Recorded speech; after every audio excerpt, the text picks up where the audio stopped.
the real measure of success is what will people be doing differently? And people being your customers, maybe your staff as well, but ultimately your customers, what will they be doing differently if you solve their problem successfully?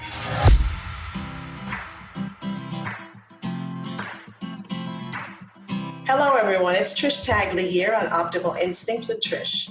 I'm a business efficiency expert who works with B2B organizations that offer services. I use a one-day summit to get your clients to stay longer, pay more, and refer often while supporting team morale. Today we have as our guest, Jeff Gothelf. Jeff helps organizations build better products and executives build the cultures that build better products.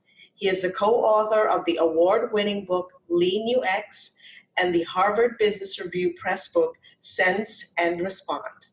Jeff works as a coach, consultant, and keynote speaker, helping companies bridge the gaps between business agility, digital transformation, product management, and human-centered design.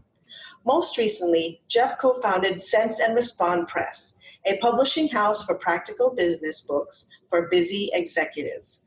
A little known fact about Jeff is that his first job was at a traveling circus. I'm sure there's a lot of nuggets from that about life that you can share. Sure, for sure. Yes, endless nuggets. Endless. Yeah. Okay, but before we get to those nuggets, let me ask you this. What is the problem that you solve? So as you said in the intro, and thank you for that, I help companies build great products, and I help the leaders of those organizations build the cultures that build great products. And generally what that comes down to is helping organizations refocus on the customer. All of the processes, the methodologies, the purported silver bullets for transforming your organizations to be more digital, more responsive, more agile these days. When it boils down to it, it's about customer centricity. And so I help primarily mid and large size organizations come back to kind of basics of customer centricity. Okay. And let me ask you, what is your definition of customer centricity? Yeah, it's interesting because most organizations will tell you, well, we're very customer-centric. We pay attention to customer satisfaction. But when it comes down to it, most organizations are feature-centric or product-centric. They focus on the thing that they're making or making the thing better or more attractive or adding more, again, features to it, that type of thing, rather than turning that on its head and saying, well, what problem am I solving for the customer? The question that you asked me right at the opening is exactly the question that I ask my clients as well. What problems are you solving for the customer? And oftentimes they'll just get a blank stare. They'll say, well, we're making an online payment system. Yeah. Okay, but what problem are you solving for your customer? Well, we sell insurance. Okay, but what problem? In other words, and so it's really, and when you come back around to it, well, what we're trying to do is we're trying to make it easier for our retail customers to take payment in any form possible so that they can collect payment more effortlessly. Okay, great. Now let's talk about the various ways that we can solve for that, because there's really, in most scenarios, there is an infinite combination of ways to solve each of these problems. And the measure of success that I teach organizations is not whether or not you actually shipped a solution, whether or not you've actually changed customer behavior. So I guess you just described a common mistake that people make when they're trying to solve their problem. Is there another one from your experience? Is there another common mistake that people make? Well, I mean, the biggest mistake they make is that they think they're right. Okay, good one. Yeah, I mean, look, and if you're a leader in an organization that has done well, you're successful, you've found traction, product market fit, you're mid-sized, you're high growth, you're an enterprise level organization, you might say, look, I know my market, I know my customers, I know my products and services, and I know what they want. But the reality is that we are proven wrong about those on a regular basis. And the digital nature of business today provides us with the opportunity not to have to take that risk of being wrong anymore. Because it's a tremendous risk. If you say, look, I'm the leader of this business unit of this organization, and we're going to build this new service, and it's going to take 6 months and this many hundreds of thousands of dollars, and then you do it and you ship it and it doesn't succeed to your expectations, that's a big fail. That's a big Yes. risk that you did not have to take. And so what I Mm-hmm. work with organizations on is how do we reduce that risk? And then how do we make sure that this idea is sound? And if it's not sound, how do we make it okay and safe culturally to let those ideas go and move on to the next one? Mm-hmm. It's almost like you're ahead of me with your answers to the questions that I'm going to ask. So based on that, is there a short tip or a quick tip that you could give a leader or a stakeholder, maybe a different way of thinking about the mistakes that they make? Yeah, so I think most importantly, again, is to really ask yourself, are you implementing a solution or are you solving a problem? That's a really great question to ask. And then the question that I always ask is I say, how do you define success? And every time I ask that question, I always get the same response. Oh, that's a very good question, Jeff. Very good question, right?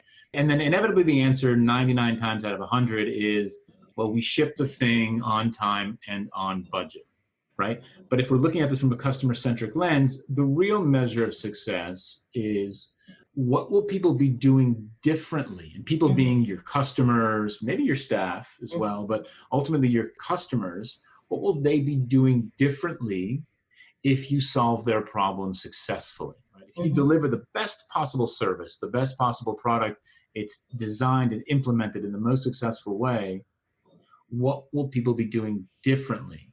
And that is actually your measure of success. So if you can answer that question, that becomes it's a game-changing conversation because it feels trivial. It feels trivial, right? It doesn't feel like you're actually going to, it's that big of a deal. But as soon as you change the measure of success, you change what people are doing at work. Right? Their job is no longer to implement the system or the service, it's to change customer behavior. And so you've got to figure out how to do that most effectively. And that's a fundamental shift in culture and incentives and rewards and ultimately in the success of your business. If I can relate this a little bit to like what I used to do in corporate when I was in the corporate world, is I would work with clients and there is a tendency in corporate to just say yes. Okay, yes, we can do all of that. Okay, because they want to close on the deal. But you don't always match the capability. People are not thinking about matching the capability of the company to the actual contract that they just signed. So they're all running around like crazy. But what I would do was actually ask the client, what is actually important in this project that you need to get out quickly? And then work on that. But come from a point of having an adult conversation and a truthful one, an honest one, so that we get to really what is it that they need immediately, and then work on that and then backfill. So that precisely you're delivering on what they need first and what they need to put out to the world. Because obviously I was in digital, not obviously, but I was from the digital advertising world, but you're putting out the information that the client needs to have out there immediately. And then, like I said, backfilling. So not just saying, yes, we can do everything, because you will fail because you're not matching, like I said, capability to the contract. But yeah, I mean, we're kind of on the same page, except you're coming from a product standpoint and I'm coming from a service standpoint. Yeah. Let's not open that can of worms, though. Yeah. yeah, definitely. We're going to move on from that. So last question is, what should I have asked you that I didn't? For me, I think a good question for me is, how have I been evolving these ideas over time? Because what's interesting to me is I've been working on these ideas starting from my days as a software designer and a product manager and then kind of a people manager and now entrepreneur and a consultant. Start off very tactically, helping design teams design better products. And then I moved up to product teams to help them build better products, and then to executives to help them build cultures and better companies. And what I'm working on now is taking the same concepts and applying them to personal improvement, specifically around career and professional development. So then how do you take the same concepts of solving a problem, continuous learning and improvement and experimentation, and apply it to yourself so that you are always in a position of comfort with your employment. And that ultimately the goal is to make the people who I engage with forever employable.